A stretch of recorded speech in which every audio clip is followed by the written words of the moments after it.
భగత్ సింగ్. ఈ పేరు వినగానే మనలో చాలామందికి గుర్తొచ్చేదేంటి?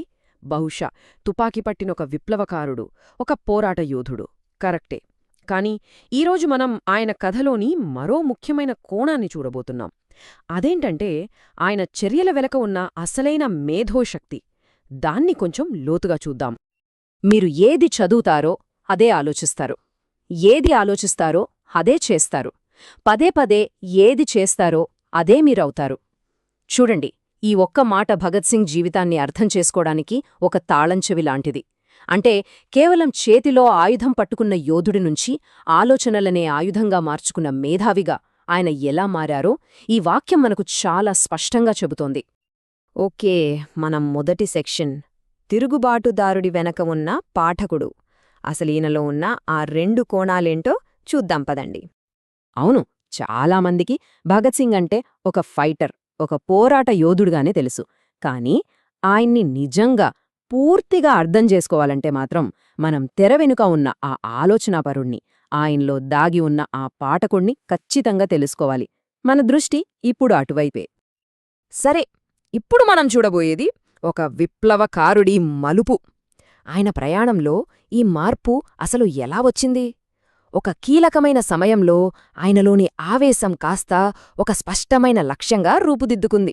ఇంతకీ ఆ మలుపు ఏంటి? చూద్దాం. ఇక్కడ మనం ఆశ్చర్యపోవాల్సిన విషయమేంటంటే ఈ మేధోపరమైన పరివర్తన ఎంత వేగంగా జరిగిందో చూడండి. కేవలం కొన్నేళ్లలోనే 1923లో ఒక సిగ్గరి పల్లెటూరి కుర్రాడుగా ఉన్న వ్యక్తి 1928 నాటికి ఏకంగా ఒక విప్లవ పార్టీకి బ్రెయిన్గా మారాడు. ఎంత అద్భుతమైన ప్రయాణం కదా ఇది! ఈ మలుపు గురించి ఎవరో చెప్పింది కాదు, స్వయంగా భగత్ సింగే చెప్పారు. తనని మార్చింది ఒక పోరాటమో ఒక నిరసనో కాదట, కేవలం అధ్యయనమంట, స్టడీ. వినడానికి చాలా సింపుల్గా అనిపించే ఈ ఒక్క పదం ఆయన జీవితాన్ని మార్చేసింది. జైలే ఒక గ్రంథాలయం. అవును, జైలు జీవితం ఆయన్ని శారీరకంగా బంధించి ఉండొచ్చు కాని ఆయన ఆలోచనల్ని కాదు. నిజానికి ఆయన మేధో వికాసానికి జైలే ఒక పెద్ద వేదికైంది. ఎలాగంటే ఆయన జైలు గది ఒక లైబ్రరీగా మారిపోయింది. చూడండి, 716 రోజులు అంటే దాదాపు 2 ఏళ్లు. ఈ సమయంలో ఆయన జైల్లో చదివిన పుస్తకాల సంఖ్య సుమారు 300. ఒక్కసారి ఊహించుకోండి, నిజంగా నమ్మశక్యంగా లేదు కదా! ఆయన తన జైలు గదిని ఒక పర్సనల్ యూనివర్సిటీగా మార్చేసుకున్నారన్నమాట. మరి ఇన్ని పుస్తకాలు చదివారు సరే, కాని ఏవి పడితే అవి చదివారా? అస్సలు కాదు. ఆయన చదువు కేవలం టైంపాస్ కోసం కాదు, చాలా పద్ధతిగా. మార్క్సిజం, సోవియట్ యూనియన్ పురోగతి, అప్పట్లో ప్రపంచాన్ని ఊపేస్తున్న ఆఫ్ఘన్ తిరుగుబాట్లు, చైనా జపాన్ సంక్షోభం, కార్మిక పోరాటాలు, ఇలా ప్రపంచాన్ని శాసిస్తున్న ప్రతి రాజకీయ ఆర్థిక శక్తి గురించి చాలా లోతుగా అధ్యయనం చేశారు. అయితే ఆయన చదివిందంతా సీరియస్ రాజకీయాలు, సిద్ధాంతాలే అనుకుంటే పొరపాటే. Charles Dickens, Victor Hugo, Maxim Gorky లాంటి గొప్ప రచయితల నవలలు ఆయన్ని ఎంతగానో కదిలించేవి. సామాజిక సమస్యల గురించి రాసిన ఆ నవలల్లోని పాత్రలతో ఆయన ఎంతలా లీనమైపోయేవారంటే వాళ్లతో పాటు నవ్వుతూ, ఏడుస్తూ చదివేవారట. ఇక ఇక్కడ కనిపిస్తున్నవి ఆయన విప్లవ భావజాలానికి అగ్గిరాజేసిన కొన్ని ముఖ్యమైన పుస్తకాలు. 10 Days That Shook the World, God and the State, the Iron Heel. ఇవన్నీ ఉదాహరణలు మాత్రమే.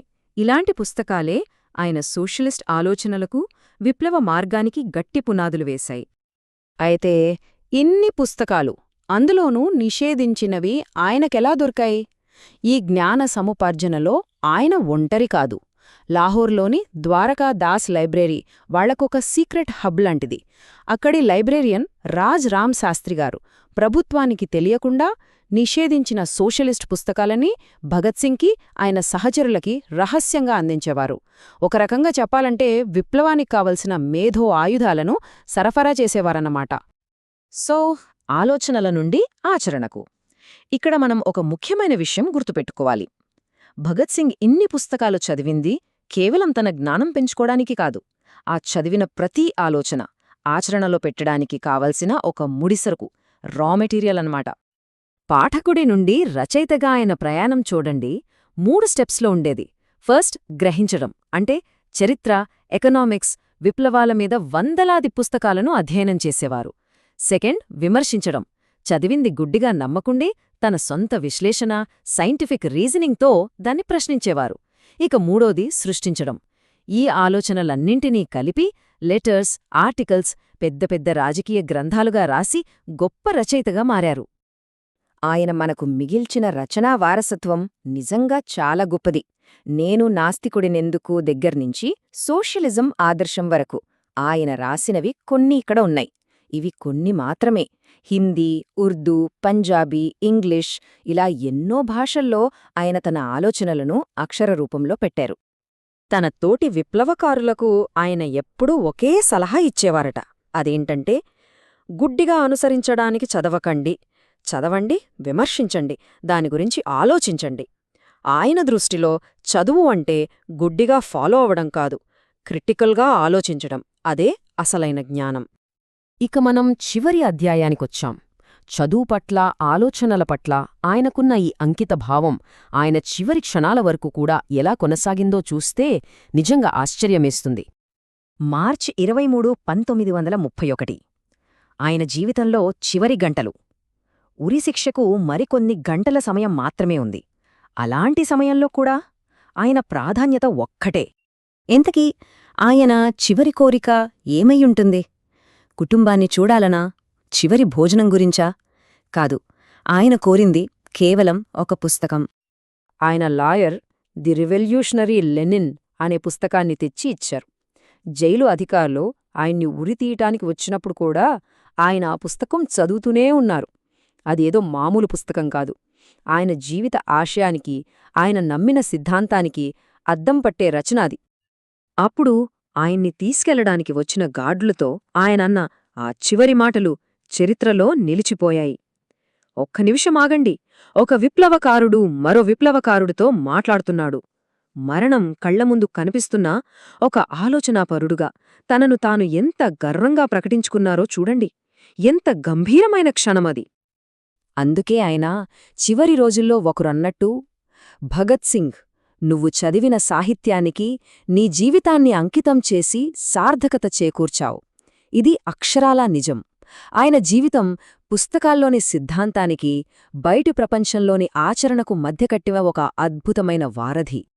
ఇది మనందర్నీ ఆలోచింపజేసే ప్రశ్న. జీవితంలోని చివరి క్షణాల్లో ఏ పుస్తకం చదవాలనిపిస్తుంది? ఈ ప్రశ్నకు సమాధానం మన జీవితంలో మనం దేనికి నిజంగా విలువ ఇస్తామో చెబుతుంది. భగత్ సింగ్ విషయంలో ఆ సమాధానం చాలా స్పష్టం. ఆయనకు ఆలోచనలే జీవితం. ఆ ఆలోచనలు బ్రతకడానికే కాదు, అవసరమైతే ప్రాణాలు అర్పించడానికి కూడా అర్హమైనవని ఆయన నిరూపించారు.